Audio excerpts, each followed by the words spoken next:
Welcome to madding study. आज के इस वीडियो में हम लोग लघुत्तम समापवर्तक निकालना सीखेंगे, यानी कि लोएस्ट कॉमन फैक्टर। दोस्तों एलसीएम का मतलब होता है किसी भी संख्या का हम लोग लोएस्ट कॉमन फैक्टर निकालेंगे और उसी को आपस में मल्टीप्लाई करते हैं तो यहाँ पर हम लोग का एलसीएम आता है, जो भी संख्या लास्ट में आती है। तो यहाँ पर एक संख्या दी हुई है 2, 6, 4, 8, तो उसके नीचे कुछ इस तरीके से हम लोग निशान लगा लेते हैं और यहाँ पर हम लोग क्या करते हैं, एक ऐसी संख्या लेते हैं जिससे कोशिश करते हैं कि सारे यहाँ पर नंबर्स में यहाँ पर भाग लग जाए। तो किसी भी संख्या में अगर 1 से भाग लगाएंगे तो कोई फर्क नहीं पड़ेगा, तो इसलिए हम लोग 1 को छोड़ के यहाँ पर भाग लगाते हैं। तो आइए देखते हैं कि 1 के बाद 2 से यहाँ पर देखते हैं कौन कौन सी संख्या कट रही है। तो 2 में तो भाग लग जाएगा एक बार में, उसके बाद 6 में भी भाग लग जाएगा, 4 में भी लग जाएगा, 8 में भी लग जाएगा। तो चलिए इसमें 2 से भाग लगाते हैं। लेकिन दोस्तों वीडियो शुरू करने के पहले चैनल को सब्सक्राइब जरूर से कर लीजिए और वीडियो लास्ट तक देखने के बाद अगर पसंद आए तो वीडियो को लाइक करके ही जाइएगा। तो देखिए यहाँ पर हम लोग क्या करेंगे, इस तरीके से लिख देंगे 2। ठीक है, तो जब 2 से लगा रहे हैं तो 2 के पहाड़ा कितने बार पढ़ेंगे कि 2 आ जाए। 2 का पहाड़ा एक बार पढ़ेंगे ना तो क्या आ जाएगा, 2 एकम 2। ठीक है, उसके बाद 2 का पहाड़ा कितने बार पढ़ेंगे कि 6 आ जाए। 6 कितने बार में आएगा, 3 बार में, तो ये हो गया 2 तिया 6। उसके बाद आप मुझे बताइए 2 के पहाड़ा में 4 कितने बार में आएगा, तो 2 बार में आएगा, 2 दूना 4। उसके बाद 2 के पहाड़ा में 8 कितने बार में आएगा, तो भाई साहब यहाँ पर 8 आएगा 4 बार में, ये मैंने लिख दिया 4। उसके बाद फिर से इस तरीके से हम लोग क्या करते हैं, यहाँ पर निशान लगा लेते हैं। ठीक है, उसके बाद फिर से देखेंगे 2 से कट रहा है क्या यहाँ पर, तो 1 तो नहीं कटेगा, 3 भी नहीं कटेगा, 2 और 4 यहाँ पर कट रहा है। एटलीस्ट यहाँ पर हम लोग 2 ही देखते हैं, तो एटलीस्ट यहाँ पर दोनों जो नंबर है वो 2 से कट रहे हैं। तो यहाँ पर फिर से 2 लिखेंगे और 1 एज इट इज़ यहाँ पर उतर जाएगा। 3 में भी यहाँ पर भाग नहीं लगेगा, 3 में तो 3 भी एज इट इज़ उतर जाएगा। उसके बाद दोस्तों 2 में तो भाग लग जाएगा, कितने बार में लगेगा, एक बार में, तो यहाँ पर हम लोग क्या करेंगे, लिख देंगे 1। उसके बाद 4 में कितने बार में भाग लगेगा, तो 2 बार में, 2 दूना 4 होता है ना, तो ये हम लोगों ने लिख दिया 2। उसके बाद फिर से यहाँ पर हम लोग इस तरीके से निशान खींच लेंगे। उसके बाद अब हम लोग देखेंगे कि एटलीस्ट हम लोग देखते हैं दोस्तों कि 2 संख्या हो, लेकिन यहाँ पर लास्ट में 3 है और 2 है, दोनों मतलब एक ही बार है। तो हम लोग क्या करेंगे, चलिए लास्ट में यहाँ पर फिर से 2 से भाग लगाएंगे, तो ये 1 एज इट इज़ यहाँ पर उतर जाएगा। ठीक है, 3 भी एज इट इज़ यहाँ पर उतरेगा और ये वाला 1 भी एज इट इज़ उतर जाएगा। अब बताइए 2 के पारा में 2 कितने बार में आता है, एक बार में आता है। ठीक है, तो 1 हम लोगों ने यहाँ पर लिख दिया। यहाँ पर 2 एक ही है, हम लोग ऐसा देखते हैं कि कम से कम 2 यहाँ पर संख्या हो।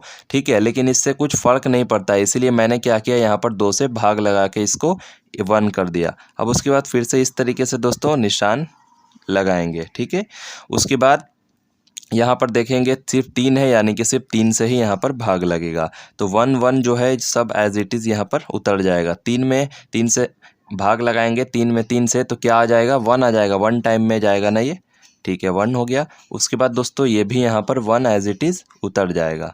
ठीक है, अगर इसको हम लोग नहीं अगर 3 से डिवाइड करते तो क्या होता, ये 3 यहाँ रह जाता, लेकिन हमारा आंसर सेम आता। कैसे, मैं आपको चलिए आगे बताता हूँ।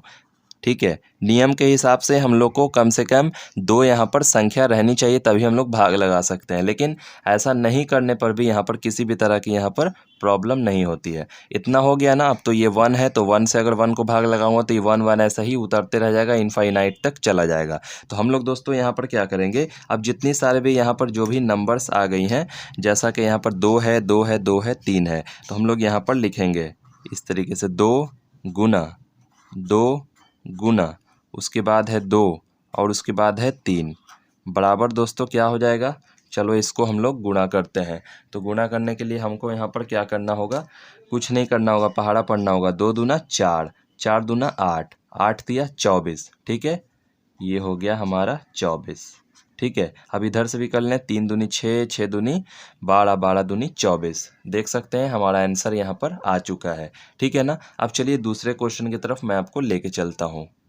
यहाँ पर भी हम लोग पहले क्वेश्चन की तरह यहाँ पर चेक करेंगे, क्या यहाँ पर 2 से भाग लग रहा है क्या, तो 4 में तो 2 से भाग लग जाएगा, यानी कि भाग लगने का मतलब है कि 2 के पहाड़ा में 4 आता है ना, 2 के पहाड़ा में 6 आता है ना, तो हम लोगों ने 2 नंबर को चेक कर लिया, बाकी कटे या ना कटे हमको उससे मतलब नहीं है, जबकि यहाँ पर 12 भी 2 से कट जाएगा।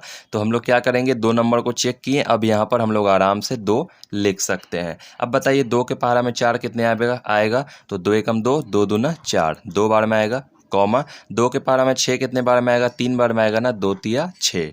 उसके बाद 9 तो नहीं कटेगा तो 9 यहाँ पर ऐसे ही उतर जाएगा। 12 में भाग लगा सकते हैं कितने बार में, 2 छके 12, और 3 में तो भाग नहीं लगेगा तो ये एज इट इज़ उतर जाएगा। उसके बाद फिर से इस तरीके से हम लोग क्या करेंगे, यहाँ पर निशान खींच देंगे। उसके बाद फिर से देखिए 2 से कौन कौन सा कट रहा है, ये वाला 2 में भाग लगेगा, इस वाले 6 में भाग लगेगा, यानी कि एटलीस्ट यहाँ पर 2 ऐसे नंबर हैं जो 2 से भाग लग रहे हैं। तो हम लोग क्या करेंगे, फिर से यहाँ पर 2 से भाग लगाएंगे, तो 2 एकम 2 हो जाएगा, 3 यहाँ पर एज इट इज़ उतर जाएगा, 9 भी एज इट इज़ उतर जाएगा, लेकिन 6 में भाग लगेगा कितने बार में, 3 बार में, ठीक है। और फिर ये 3 एज इट इज़ उतर जाएगा। फिर से दोस्तों हम लोग यहाँ पर निशान इस तरीके से लगाएंगे। उसके बाद देखेंगे 2 से यहाँ पर कटने वाली कोई संख्या है क्या, तो कोई ऐसी संख्या नहीं है, ठीक है, क्योंकि 2 से जो भी संख्या कटती है वो दोस्तों इवन होती है। यहाँ पर सारे संख्या ऑड है, विषम संख्या है। तो चलो 3 से देखते हैं, 3 से तो ये 3 9 भी कटेगा, ये 3 भी कट जाएगी। तो अब हम लोग क्या करेंगे, यहाँ पर लिख देता हूँ मैं 3, ठीक है। ये 1 एज इट इज़ उतर जाएगा, और ये कॉमा 3 1 जा 3, 9 कितने टाइम में आएगा, 3 3 जा 9। उसके बाद 3 कितने बार में आएगा, 3 1 जा 3, और ये 3 भी दोस्तों 3 एकम 3। अब आप मुझे बताइए, अगर इस 3 को, ठीक है, इस 3 को अगर मैं इस तरीके से निशान लगा के, अगर यहाँ पर ये मैंने क्या किया, यहाँ पर एक 3 लिखकर और यहाँ पर नीचे पूरा 1 कर दिया, ठीक है। मैं आपको एक चीज़ यहाँ पर बता रहा हूँ, यहाँ पर 3 सिर्फ एक ही था, जबकि एटलीस्ट यहाँ पर 2 कोई भी संख्या होनी चाहिए थी, लेकिन मैंने क्या किया, 3 से इसको भाग लगा दिया, ठीक है। अगर मैं नहीं भी लगाता तो आंसर सेम आता। चलिए दिखाता हूँ कैसे। तो ये दोस्तों ये भी 3 1 जा 3 हो गया, और ये भी 1 एज इट इज़, और ये वाला भी 1 एज इट इज़। अब हम लोग यहाँ पर क्या करेंगे, अब हम लोग ये वाली जितनी भी संख्या हैं लिख देंगे, 2 2 3 3, ठीक है, यानी कि 2 into 2 into 3 into 3 equals to कितना हो जाएगा, 3 तिया 9, 9 दूनी 18, 18 दूनी 36, ठीक है। 2 तिया 4, 4 तिया 12, 12 तिया क्या हो जाएगा दोस्तों, ये हो जाएगा 36। 3 तिया 9, 9 दूनी 18, 18 दूनी 36, यही दोस्तों हमारा आंसर हो जाएगा।